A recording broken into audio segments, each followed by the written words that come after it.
What's up, guys? It's your boy Showtime Doctor. It's time to do the banner review for August 22nd, 2018. So, what we'll do, we'll go over the main character first, the new character, and then I'll recover the old characters because I've covered them before, but just so you guys know what you're getting into. So,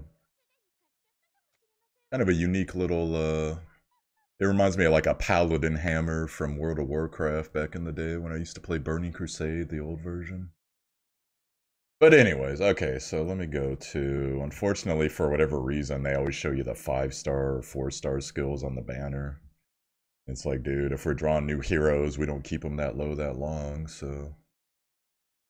I'll go ahead, go out, go to the codex so we can see the actual percentages without a big smudge. Let's see, where's she at? There she is. Alright, so this is Isabella. I hope she has like a Karen laugh, that'd be funny. Alright, so her leadership, light and water multi, 20%. Pretty good. There's lots of light water synergy out there, including you can get a good counter team or a multi-team in this case with Tayo. And then Christian, both of them are back, by the way. You know, among all the other good light and water heroes, so pretty good there. And then for your basic passive, obtains 2 gold sacks at the end of the turn, max 5, that's a self-stacking buff. Consumes 1 gold stack when attacked to decrease damage taken by 5% per gold sack. So if this character does become meta, which I kind of doubt, but if she does or you're dealing with her in any degree, hitting her will basically get rid of the gold sacks. And you know, it does decrease the damage, but there's more things with the gold sacks here. I'll show you. So, and once you get her 60 extra investment, obtains 1 gold sack at the start of the wave, increases counterattack chance by 75% if the caster has a gold sack. So pretty much, you know, you're going to get counters back from her. That's probably her strongest point. Whether or not you can make her hit hard remains to be seen. On her 1, you know, it has a pretty good stun chance. You skill that up all the way, it gets to 40. Not bad. So if you're doing like multi with her or counter, good chance to be an annoyance character. She turns out to be a hybrid. I totally thought she was going to be an attack, but that's kind of interesting. On her 2, inflicts damage equal to 200% of attack to 1 enemy. 50% chance to charm for a turn. Obtains 3 gold stacks, so it's kind of like Nemesis 2. It's kind of a little bit of a stacking herself buff. As you skill this up, it's on a 3-turn cooldown, but the damage goes up. It's still 1 target, 80% chance to charm for 2 turns, so that's pretty gnarly. Especially for a light hero, that's pretty insane. I can't recall a light hero that charms. There probably is one out there, but probably like SR or something, so that's kind of interesting. On her 3, Wealth Warfare, inflicts damage equal to 180% of attack to 1 enemy and 2 adjacent enemies. 45% chance to stun for a turn. If the caster has at least 1 gold sack, consumes all gold stacks to decrease the target's turn speed. So the only thing that's not clear about this is how long is the decrease in turn speed. Hopefully it's at least 2 turns, I would imagine. And then that way you could basically lock somebody. It might just be 1 turn though, because they didn't give us a turn counter. They just told us about the immunity, because you can't perma-snare people per se, but... And you know, it's chance on hit, so it's not 100%. And as you skill it up, the base damage goes up and the chance for the snare goes up. The stun actually gets to 2 turns once you skill it up all the way. So right now, the consensus so far is not that great. She is hybrid, so it's not like she's an attack. A holy character, you know, there's some good holy characters out there. She doesn't offer for a hybrid any type of buff for the other characters, but she offers a whole lot though, like a stun on her 1. There's a stun on her 3, decreased turn speed. On her 2 is a charm. And then she's doing a little bit of damage reduction for herself and increasing counter strike chance for herself. So what I could see with her, with all those new runes that have come out, maybe you get her, let's say some taunt runes, and, you know, because it does give you the damage reduction here. It's not a lot, but she could eat up some turns. And then she has that counter strike chance with a pretty heavy stun chance on her 1. That's actually not too bad, to be perfectly honest. And I don't know. I'm sure there's some other set bonuses you could give her, but in my opinion, think of this character more as a distraction slash annoyance because she's a hybrid, but she's not a buffing hybrid. So there's got to be some way for her to like insanely mess with people, and I haven't quite figured it out yet. I'm gonna theory craft it in my head. I'm not really pulling for her, but if I get her, I'll try to make a guide on her, and we can go through some different builds. But consensus from what I've seen so far, most people are like, eh, whatever. So we'll see how that turns out. So let's go to the other characters. Mina's one. We'll go to Mina. So Mina's an interesting character. Really good in PvP, another hybrid. The issue with Mina in PvE is most of her stuff is very situational, like charm. Pretty good for like ads of bosses, but won't work on a boss. Stun as well will not work on a boss. But let me show you how she works. So on her 1, increases Dark and Wind allies multi-strike chance by 20. Dark Wind has a little bit of synergy. It's there, but not a ton. Foxfire Globe, that's her self-stacking buff. She can have 3 at the start of the wave. Or she, excuse me, she has 3 max. She gets 3 from her passive. 50% chance to obtain a Foxfire Globe when using skill 1 or 2, max of 3. Consumes all Foxfire Globes to revive up to 1 time. Restores 30% of HP per Foxfire Globe and revives. So, pretty much if she dies and she has 3 Foxfire Globes, she's coming back at 90% health. But also, I'll show you more about the Foxfire Globes in a second. On her 60 passive, release, inflicts additional damage equal to 20% of attack for each Foxfire Globe when attacking. Inflicts additional damage equal to 30% of attack when attacking a charm target. So that's why I tell you, charm synergy, her and Serdic, maybe her and the new hero, Isabelle, etc. On her 1, it's her basic attack, but has a pretty strong chance to charm. The higher it goes up, you get the 50% eventually. On her 2, it's a 3 target, also has a, excuse me guys, I'm a little sick. Has a decent chance to charm here, so gets up to 40%. The charm's super annoying in PvP, man. So, and then her ultimate, it's inflicts damage to all enemies, consumes all her Foxfire Globes, which once again is her stacking buff, up to 3 of them. Inflicts 120% attack to all enemies, 35% chance to inflict damage equal to 25% of attack that ignores defense. So pretty much there's a chance that she will also do an attack that ignores defense, 25% of her attack. Can actually make her hit pretty hard. A 25% chance to stun the target for a turn if there are 3 or more Foxfire Globes. You can only have 3 Foxfire Globes, so I don't know why they put the or more. But pretty much if she does have 3, what you should do with her in PvP is ult immediately. Hopefully you get the stun off. As you skill this up, the chances for the ignore defense and the stun go up until you eventually reach 40% on the stun. And 65% chance to inflict 40% additional attack versus 35 to do 25. So her ult is really annoying in PvP. I've had PvP matches, especially early game, where I lost simply because this lady kept my team charmed and stunned. And she has a self-revive, so that makes her a little bit more annoying. If you're fighting against her, try to kill her instantly if you can, depending on what you're fighting, of course. There might be higher priority targets.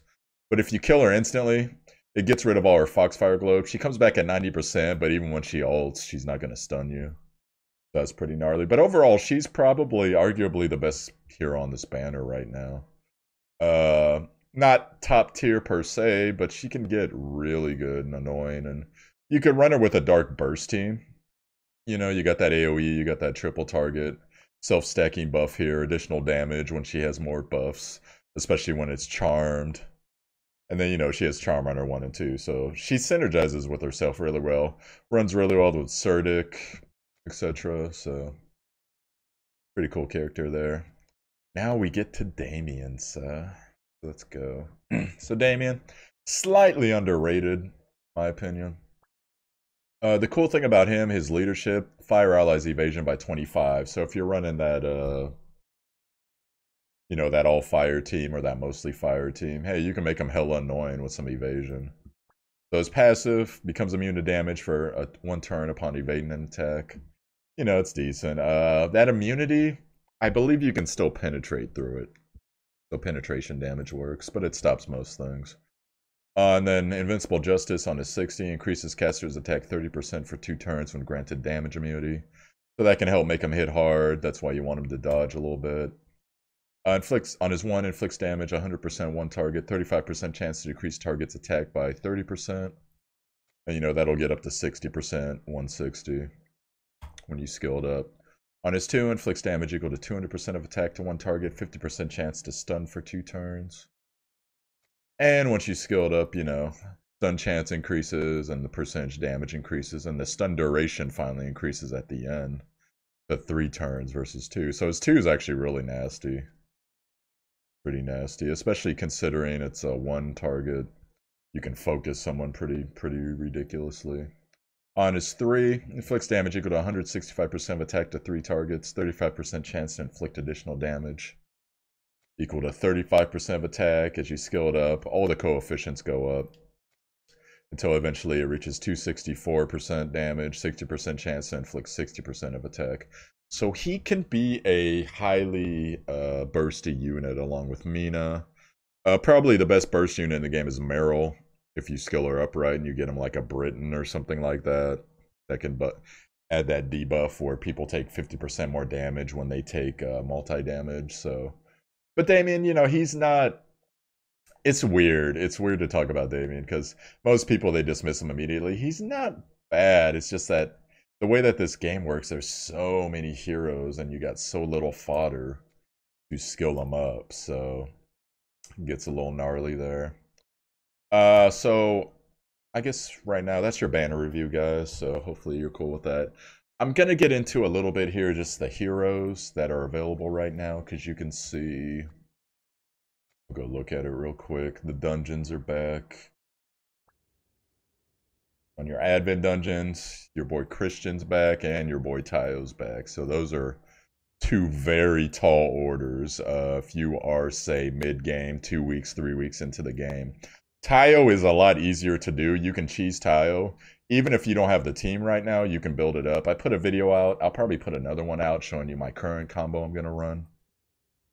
And Christian's a little bit harder. Not necessarily because of Christian, even though Christian himself is a pretty tough encounter for like mid-game players, like 2 to 3 weeks in.